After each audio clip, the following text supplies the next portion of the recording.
전남에 1조 3천억 원을 투자해 56개 사업을 추진합니다. 기초생활보장 수급자 선정 기준을 올해부터 대폭 완화합니다. 전남도가 올해 농정 예산을 지난해보다 5.7% 늘린 1조 2,576억 원 규모로 편성했습니다. 외국인 계절 근로자 인권 침해 방지 대책을 추진합니다. 여러분 안녕하십니까? 생명의 땅 으뜸 전남 도정뉴스입니다. 정부가 남부권 관광자원 개발을 위해 전남에 1조 3천억 원을 투자해 56개 사업을 추진합니다. 앞으로 10년 동안 약 3조 원을 투입해 부산, 울산, 경남, 광주, 전남으로 이어지는 남해안 5개 만을 중심으로 남부권 관광의 경쟁력과 지속 가능성을 높인다는 구상입니다. 전남은 22개 시군마다 특색 있는 관광사업을 발굴해 내년부터 10년 동안 1조 3천억 원을 쏟아붓는 대형 관광 프로젝트를 추진합니다. 올해부터 4년 동안 하루 더 머무르는 남해안을 목표로 6,376억 원을 투입해 해남의 수상 공연장을, 강진 가우도의 빛의 숲 관광 갤러리 등을 만듭니다. 또 섬을 관광 자원화하고 갯벌과 숲을 관광 거점과 연결하는 플랫폼도 만들 계획입니다. 전남도는 기초생활보장수급자 선정 기준을 올해부터 대폭 완화합니다. 생계급여 선정 기준을 기준 중위소득의 30%에서 32%로 확대합니다. 1인 가구 기준 월 62만 3천 원에서 월 71만 3천 원으로 최대 9만 원 올리고 4인 가구 기준 월 162만 1천 원에서 월 183만 4천 원으로 최대 21만 3천 원, 13.16%를 인상합니다. 의료급여는 부양의무자 기준을 적용하지 않고 재산 기준을 완화합니다. 전남도는 올해 농정 예산을 지난해보다 0.57% 많은 1조 2,576억 원 규모로 편성했습니다. 올해 농업 예산은 세입 감소 등 어려운 재정 여건 속에서도 식량 안보 강화, 농가 소득 경영 안정, 재해 예방 등에 체계적으로 대응하면서 농업의 미래 성장 산업화를 뒷받침하는 데 중점을 뒀습니다. 도는 농업직불금과 농업보험료에 5,793억 원을 지원해 농가 경영 안정을 강화하고 고령화, 인구 감소에 따른 농촌 인력난 해소를 위해 전국 최초 광역형 인력중개센터를 신설합니다.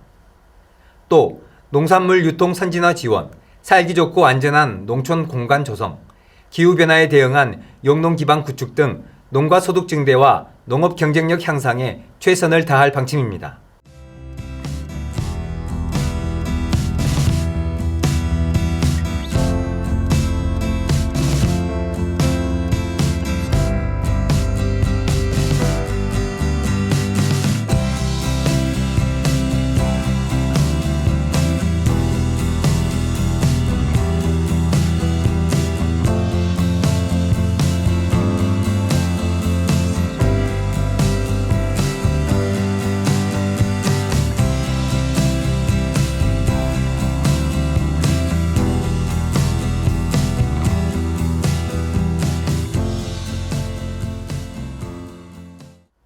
계속해서 간추린 소식입니다. 김영록 전남지사가 미국과 캐나다 순방에서 투자 유치, 전남 홍보 등 큰 성과를 거뒀습니다.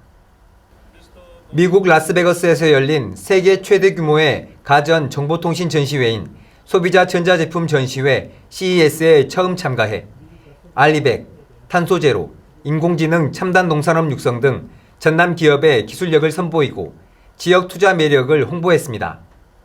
전남 홍보관에서는 지역 11개 기업이 인공지능, 스마트 에너지 등 미래 혁신 제품과 기술을 선보였으며 22개국 바이어와 2억 1,300만 달러의 수출 상담을 진행했습니다.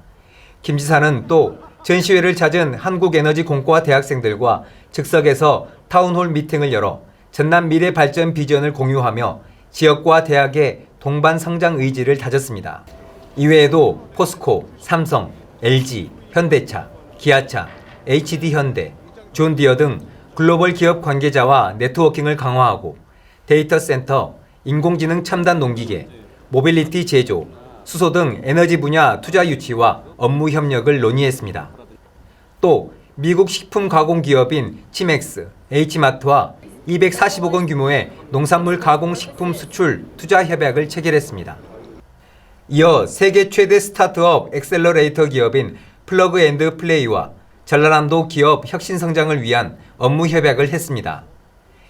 미식의 도시 뉴욕에서 남도 음식을 홍보하고 전라도식 남도김치 담그기 시연 등의 행사를 펼치는 한편 미주 지역 최대 한인 마켓인 H마트와 전남 농수산식품 1,000만 달러 수출 협약을 체결했습니다.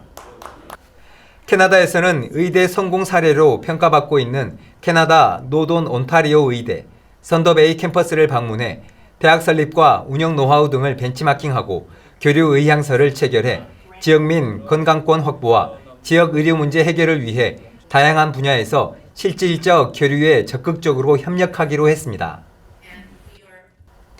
전남도는 외국인 계절 근로자 인권 침해 방지 대책을 추진합니다. 도는 지난 16일 전남도청에서 기자간담회를 하고 실태 조사와 인권 침해 방지 대책을 수립하겠다고 밝혔습니다. 도는 특별팀을 가동해 적합한 숙소 제공, 임금 지급, 여권, 통장 보관 금지 등 고용주 준수사항 이행 여부와 폭언, 폭행 등 인권 침해 여부를 집중적으로 점검합니다. 전남도는 2024년 관광진흥기금 융자를 지원합니다. 대상은 민간 관광사업체이며 시설 확충과 운영자금 모두 120억 원을 융자합니다. 대출금리는 최저금리인 1.0%이며 융자 한도는 대상 업종과 용도에 따라 1억 원에서 최대 30억 원까지 지원합니다. 이상기온으로 날씨가 따뜻해지면서 광양 백운산 고로쇠 채취와 판매가 보름 정도 빠른 지난 20일부터 시작됐습니다. 광양 고로쇠 수액은 전국 최초로 지리적 표시제에 등록됐으며 해마다 90만 리터가 생산돼 전국 생산량의 45%를 차지하고 있습니다. 또 연간 40억 원의 매출을 올리면서 농한기 효자 노릇을 톡톡히 하고 있습니다. 이어서 정보마당입니다. 전남도가 올해 마을 공동체 만들기 사업에 참여할 주민 공동체를 오는 31일까지 모집합니다. 전남에 거주하는 5인 이상 주민 모임 또는 단체면 누구나 신청할 수 있습니다. 선정된 공동체는 한 곳당 500만 원에서 최대 2천만 원까지 사업비를 지원합니다. 전남도가 농어민 공익수당 신청을 다음 달 23일까지 받습니다. 신청 대상은 농어업 경영체이며 1년 이상 전남에서 농업에 종사한 도민입니다. 60만 원을 지역화폐로 지급하며 수당 신청은 읍면 주민센터에 하면 됩니다. 이어서 전남 도정뉴스 TV 방송 안내입니다.